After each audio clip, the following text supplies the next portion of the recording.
I have to remember that it starts like it probably started right now. So hello, if you're watching this as a recording, I think it started. It's saying that it's hi. Yeah, that's we'll figure it out. We'll I don't roll with think we're it. on Substack yet. Melissa will let me know when we're on Substack. We are on Substack just now. We're live. Well, hello, hi Melissa. Welcome everyone to our bi-monthly office hours. It's good to be back. If you haven't joined us before, my name's Colin Mustful, founder and editor of History Through Fiction.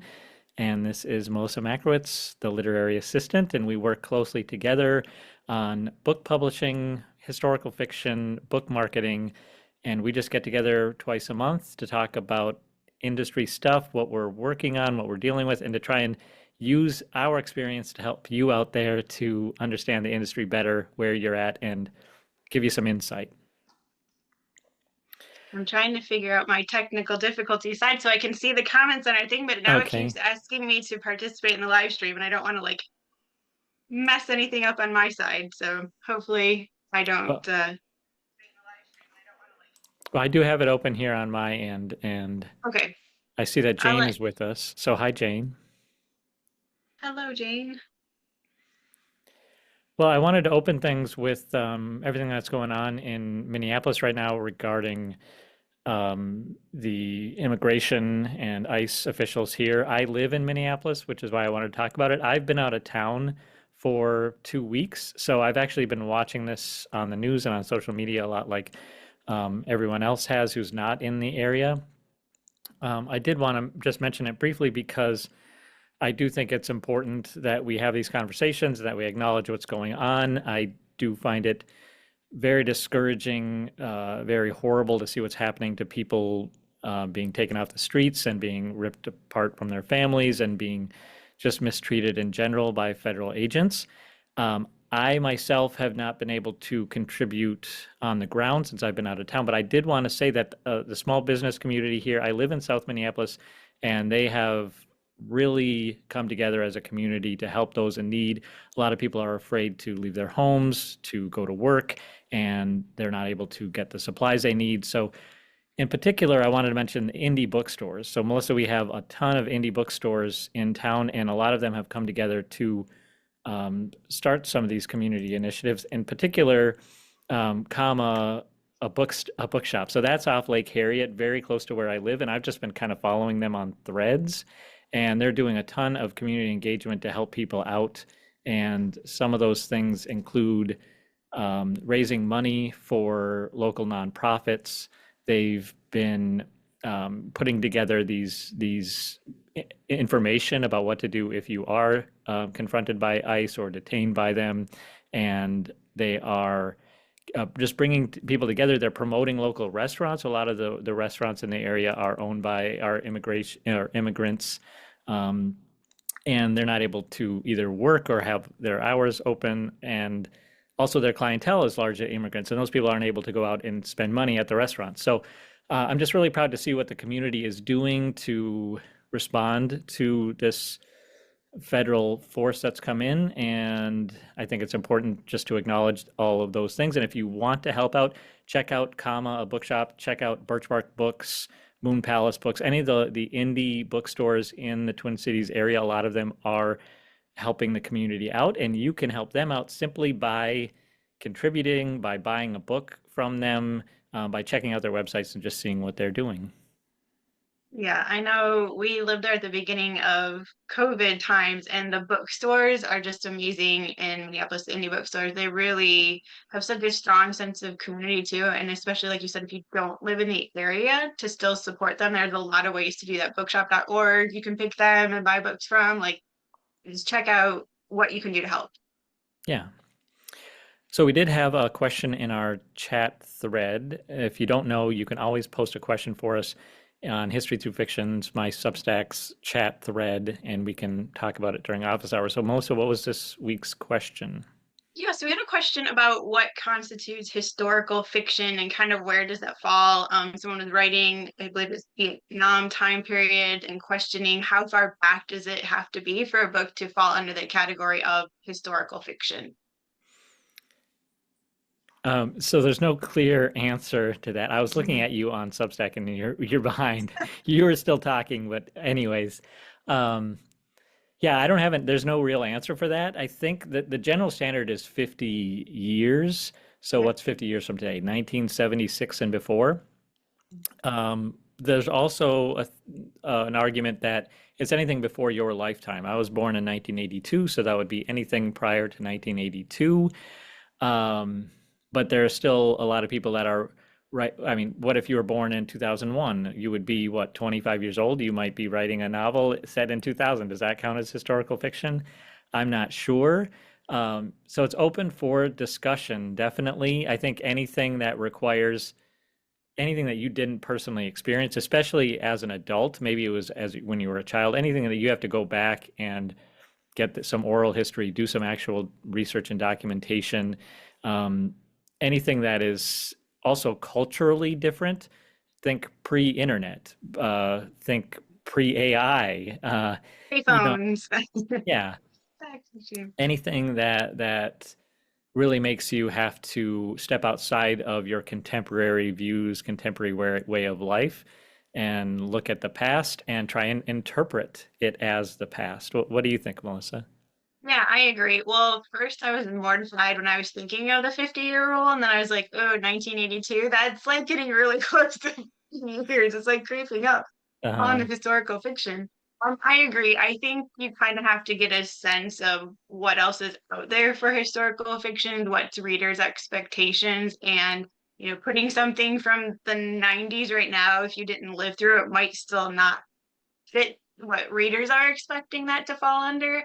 Um, but I think you could. I think they were talking about Vietnam War. I think you could definitely make a case. Like I believe it's Kristen Hanna has her book set in mhm. with the women around Vietnam War. Like look to see if there's comps that you can find for the time period that you're wanting to write about, and if there's big books out there, I think you'd be safe to go with it. Yeah, it kind of depends on the kind of angle you're going for. Like sometimes it's just convenient to set things in the past if you don't want people to have cell phones or something like that, but it might not necessarily have anything to do with the history itself.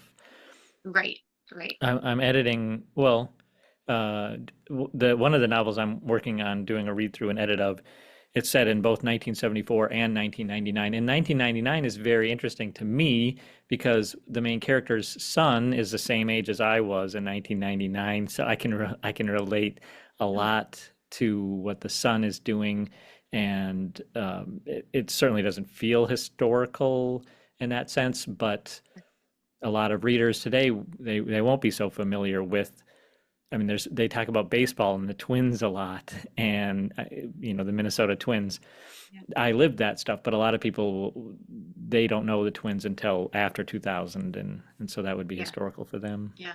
Not to get I'm off on a curious. side tangent, but I find it Yeah. really fascinating because like I read my mom's Trixie Belden and Nancy Drew books and all that she had from when she was a girl that her mother had given her. And there wasn't big leaps in technology, so it didn't feel that old for the settings. But when you think of our childhood to when I show my son Dylan a book and it's got, pay phones and no one has cell phones and everything. And he's like, that's so outdated. I'm not Uh-huh. interested in reading that. So it's fascinating. I feel like fiction is going to change so much for like what feels like historical fiction versus like the settings for it.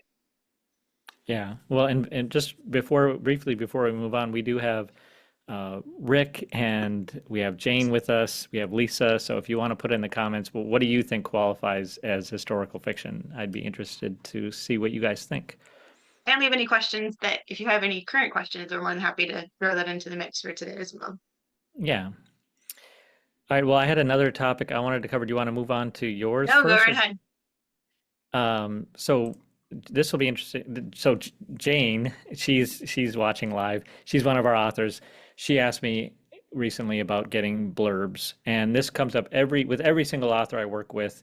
They always have a question: when do I reach out for blurbs? What's the deadline? So I thought, well, this would be a good thing to talk about because it is important to know, and it's easier for me to do this now. Maybe people can watch it and know rather than getting more emails about it later. So blurbs, for anyone who doesn't more know, they're endorsements. You see them on Amazon for some of the more popular or like the big publishers. they might have a dozen different authors that have had said, given an endorsement, a testimonial, something good to say about that book.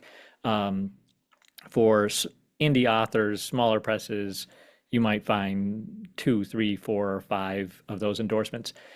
I like to get a good handful, between two and five, I think is good. And you can use them however you want because you can put them on marketing materials, you can put them on your retail page, you can put them on the back cover of the book, and it's supposed to invite readers to say, oh, I like this author who gave this endorsement.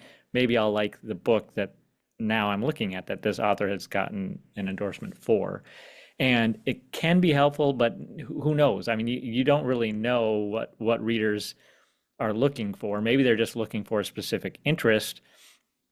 But someone like Sarah Penner, for instance, who did The Lost Apothecary and is, a New York Times bestseller, she blurbed The Rhino Keeper by Gillian Forsberg, and that is helpful. That is, booksellers will look at that and say, oh, this is a legitimate book. This is a good book, and then they don't even have to look at the inside the pages of the book. So speaking first of the value of blurbs, there is value in them, especially if you can get it from a bigger name, a well-known name, or maybe a lesser known name, but somebody within the field, somebody, you're not going to reach out to random authors. You want to reach out to authors that are writing a similar genre, a similar subject, especially with historical fiction. It might be a professor, an academic of some sort that has that specific knowledge that your audience that you want to target will know about. With that said, I also don't think it's the end of the world if you don't get any blurbs or if you only have one from a lesser known name, because the more important thing, of course, is your book good? Does it catch the eye of a reader? Is it interesting? Is the cover, I mean, the cover is going to be more important than a blurb, just making sure that's attractive, fits your genre, and those sorts of things. Now, with timing, this is important because authors get these requests for blurbs all the time. I myself have done some blurbing. I get a request every few months, and it is challenging. It is time consuming because they don't want to just put their name on anything. They want to actually read it and give you an honest blurb for it. So you have to be respectful of people's time. So that means you want to reach out as early as possible. You don't know what their schedule is like, what's going on in their lives. So ideally, first of all, you're going to want to get those blurbs at least 3 months before publication so that they're up there, they're visible. And if you want to get it on the cover, that's a whole other thing because that means it's got to be sent to the designer and ready for print probably 6 months before. So as soon as you finish your first draft, that's when I would recommend to start making a list and then to start pinging these people, say, hey, I have this book coming out in a year or whatever it might be, or eventually, would you be interested in blurbing it? You might not even be saying, I can send it to you now. You're just giving them a heads up. And then you follow up a few months later when you do have a galley for it. And then you also want to be respectful of how do they read? Will they accept a Word document? Does it need to be PDF? Does it need to be an EPUB? Does it need to be a paperback? Because you can do that too. Send out the galley paperbacks, uncorrected proofs, and those sorts of things. So a lot of considerations. Did any questions come up when I was trying to explain all I that, didn't see Melissa? any. No, you're good. Well, how about from you? What Yeah, does that make you think? I think I would add to it that it's part of the networking side of being an author that people kind of think it's in isolation, but you need to be building relationships. So there can be an author that maybe you've read their books and they inspired you to start writing your own stories, and that you can start reaching out to them ahead of time rather than, like cold DMing them and saying, hey, I wrote a book. Would you be interested in reading and blurbing for me? So if you're already have reached out to them, maybe had some interactions, meeting them at a conference, like nurturing the relationship before you just contact them with an ask. Because as you said, it is time consuming to read a book. A lot of times people have multiple books that are sitting there waiting to get to. They have to prioritize. So if you kind of built that peer-to-peer relationship over time, then when you ask, you could be, you know, a little higher on that list than somebody that they've had no previous contact with that's reaching out to them. Yeah, I think what you said, nurturing a relationship, that's a very important aspect of this. And sometimes you can't because if they are an author that kind of like this dream author, they might not be as accessible, but it still doesn't hurt to at least try to nurture some kind of relationship or at least put yourself in their sight lines or so to speak. Absolutely. Had a call with someone the other day and I was talking about, they said, oh, I wish I was making all this money back from my book so I could donate to this cause that they had. And I said, you know, there's lots of other ways to be giving back rather than it just being monetarily. So I think maybe if you can't even get contact with that person that you're aspiring to have blurb your book, write reviews on the books that they have and share them on your Substack or your newsletter or talk about on your social media. Like there's ways to kind of signal to people that if they do hear from you and maybe they don't get in touch, but they look to see, they can see you've been supportive of the work they have. So kind of think outside the box on your support for someone so that when you have to ask, you've been there for them as a supporter along the way. Yeah, that's a really good point. Just engaging with what they're doing, they might see that and maybe they don't engage right away. Maybe they don't return that right away, but they will see that and then they'll know who you are when you do reach out. And your audience will then see what you like is the same thing as what they like and it'll redirect them towards what you're doing. Not to get like too stuck on it, but even in the sense of I've had publishers reach out to me because I've done a post on an author that's similar to something new that's coming out, and I can build relationships with the PR people from there. So if I'm trying to like find a way to get to someone, there's so many relationships to be built other than with just that person. And I've been able to do interviews and things like that because I've been working with someone indirectly via email that has then a way to reach that person and get in Mhm. front of them. Definitely. Yeah, so really good stuff there. And for I know some of the history through fiction authors are watching this live, so start nurturing some of those relationships. It'll be valuable later on. So I think the Uh, only other big thing from what you said too is like make sure that it's in your same genre because that's like one of my pet peeves is if I don't care what they said, but if I see an author, it's a signal that it's similar to what they've written. So I kind of trust that as the style of book that it's going to be. But when it's like every once in a while I'll run into one and it's like totally a different genre of who they're blurbing. And to me, that's kind of a, as a reader. yeah, it makes it unclear what your book is about, and you don't want that. Yeah. Well, let's Awesome. shift to some book marketing. Melissa, you wanted to talk about when is the right time to market your book? Yes. What do you think I about get that? this one all the time. Like, when is the right time to start marketing? Or people come in a panic of like, I didn't do anything. Is it too late? Is it too early? Again, like, there's no perfect answer to this question, but what I will say is it's never too early, and it's never too late. It's very abstract, but it's again like about building the community. So if you start early, you might not even have the book written, but you're kind of building the community leading to when you have the time to marketing. So that's on the front end. But if you feel like a panic that you maybe you published your book and you haven't been properly building up your marketing around that, it's never too late. There's always space to create that buzz around the book. So I tell people don't panic. Like you kind of create your own marketing buzz. So if the book's already out and you didn't do anything yet, create your plan of action around what are you trying to do? How are you planning on marketing the book? Then start from there building. There's nothing worse than like panic marketing and just starting to post frantically everywhere about the book. So if it is too late, take a breather and create your plan and then start marketing from that point on. I would say if you're in a perfect case scenario for marketing your book, be talking about it as you're writing, but then really like that 3 month time period to start ramping up for pre-orders, really giving people a strong sense of what the book is about, building interest. I had somebody the other day said, well, I'm a debut author, so nobody's going to buy my book or pre-order my book because they don't know anything about me or what I write. And I said, that's totally not true because you're building interest about the book itself. So people might not have heard about you as an author, but if you can capture that sense of, oh my goodness, this is the book I've been waiting for and no one has written it yet. And I'm really excited about this topic and I want to see what perspective they bring to it.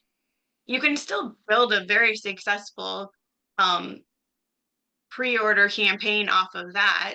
And then when you start having the reviews come in because people have now read your debut, then you can shift gears with your marketing and be using to your advantage on the flip side. So don't ever feel like there's a right time or a wrong time, but planning obviously helps everything and strategizing. And if you're on the back end, create your plan and then just go forward from there. Can you talk more about, when is the right time to start marketing? And specifically, I was talking with a author friend of mine who was in the middle of their first draft, and they really seem to kind of lack the confidence to move forward because they don't have a book yet. They don't know if they're going to have a book. They're super passionate about what they're writing about, and they love to write. They want to keep writing. So then this person kind of felt like, well, I really just want to focus on the writing right now. I don't know what this is going to end up being. Do they start marketing, and how much do they do? Would say they start community building versus marketing because you don't know what the book is even going to probably look like in its final iteration. So it's a great time to take the themes of your book. So say it is historical fiction and it's set maybe Civil War time period and whatever the strong themes might be. And that's what you love to write about. And for like your books, for example, they're kind of all following a similar locale, time period, things around that nature as you're going. So you're building local Minnesota kind of themes around your books. So turn that into the social media content that you're talking about.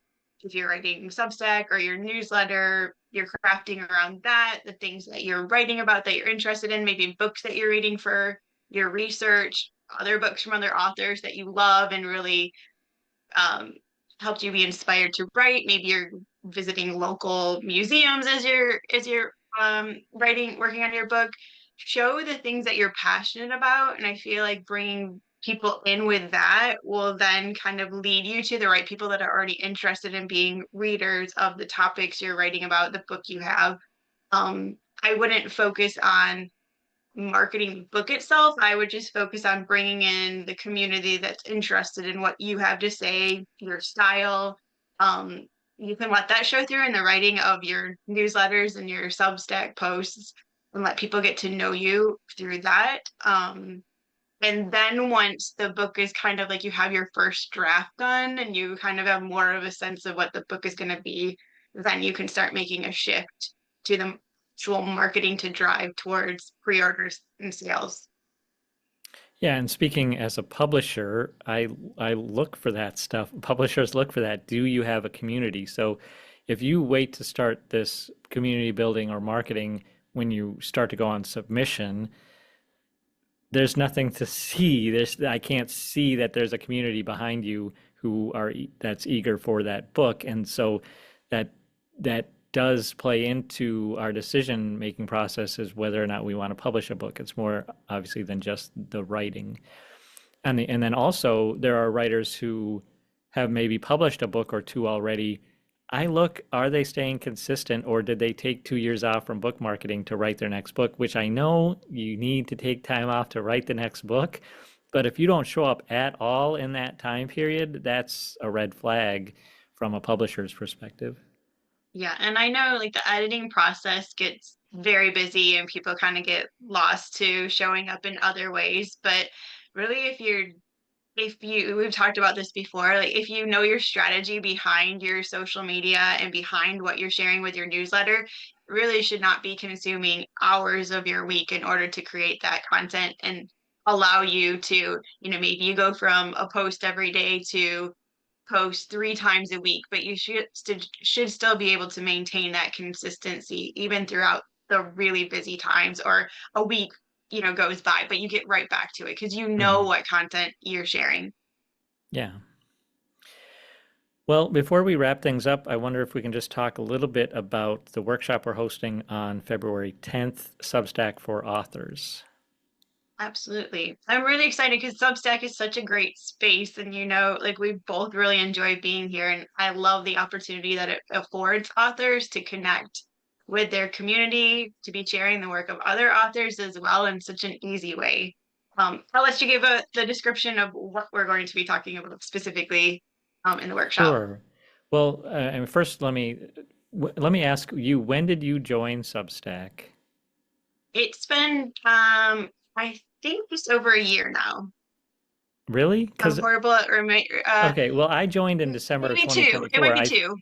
I could be okay, totally because wrong. I think I learned about it from you, Yeah. um, and I guess I just wanted to say that I had no idea what it was or how it worked, and admittedly, throughout 2025, I started using it, but I really didn't understand it. So now in 2026, I understand the platform a lot better and how it works.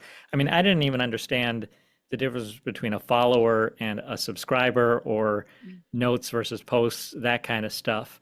So as I was putting together the content for our workshop, that was kind of fun to really look at all the different customizations involved in Substack, all the different ways to engage with an audience, and the level of engagement you get to decide what that level of engagement is, or how often you're sending your stuff out. Like with this office hours, do we send out a notification? Yes or no? Because you don't want to be pinging people all the time, but if you don't, they might not know that, hey, you're live. So what we're going to go through in this class is from A to Z. What is Substack? How do you set it up? Once it's set up, how do you customize it to fit your personality, how you want to show up? And then once you know how you want to show up, how do you build your community? And how do you then build your community to the point that you are earning income from that? Because what you have to offer often, it doesn't have to, often has value for your followers, for people that want to learn from your experience, or they might just want to support what you're doing. You don't have to put anything, nothing has to be paid. They're just welcome to. And my first few paid subscribers, that's who it was. It was someone like Jillian Forsberg, who's like, I want to support what Colin's doing. Even if Yeah. all of his things are free, I'm going to get a paid subscription. So the workshop will detail all those things point by point by point. We're going to be here to answer your questions because now we have been using it for a while and we kind of understand those things. So I think there's going to be a ton of value for authors who want to use the space but are overwhelmed when they look at it and they're like, oh gosh, I'm not another social media site. I really feel like it's not a social media site, even though it is, because it's so unique compared to TikTok, Instagram, or anywhere else. And the amount of accessibility it gives you to be able to use it as a platform to host a podcast and like send it to other platforms, to link to YouTube and send it over there.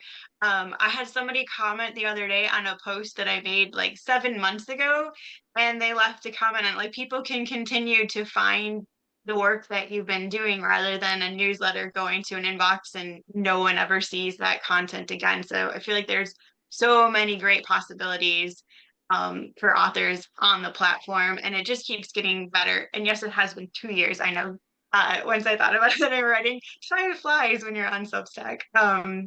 And yeah, it's going to be really fun. I'm excited for this workshop and all that we'll be able to talk over, and just the shared opportunity of community building, since I talk about that so often, of other history through fiction authors to be sharing everyone else's work, to build a community of that, helping authors that you're building relationships outside your networking opportunities. is really all available to you on Substack.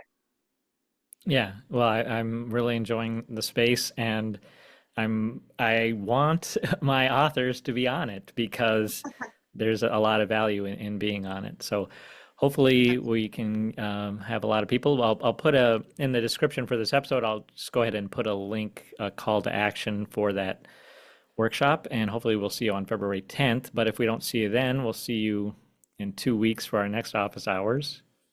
And quick question, do we have any spots open for the conference still? Where are we at for in person? I know we had 2 spots last time we met for office hours. I would say one or two more in-person spots available. So if you have been thinking about it and you want to attend the History Through Fiction conference in Beverly, Massachusetts, it's going to be an amazing conference. You can check out the information at historythroughfiction.com, and on the menu tab, you'll find a conference tab there. And then virtual registrations are unlimited. Almost all of the sessions will be recorded. You can attend them live. You can also watch the recordings afterward, and it includes our March 18th prologue day. We have 7 sessions. These are all virtual workshops, presentations from authors. You can go ahead and check out what that is going to be on the conference, the main landing page for the conference. So a lot of really valuable information. Don't expect you to come to each one of those and spend your whole day. I will be there for each one of them. But yeah, check it out. The virtual registration is $179. If you use the coupon code Writing Revolution, that'll give you $30 off, knock it down to $149. So I really hope we can get some people to join us. And if you do want to attend in person, snatch that up like literally right now. Do not wait, because that will close here any day now. And thank you to everyone that joined us live. It's always fun to have people watching while we're talking. Yeah. Well, thanks, Melissa. Thanks to everybody who's watching, and we'll see you in 2 weeks. See ya.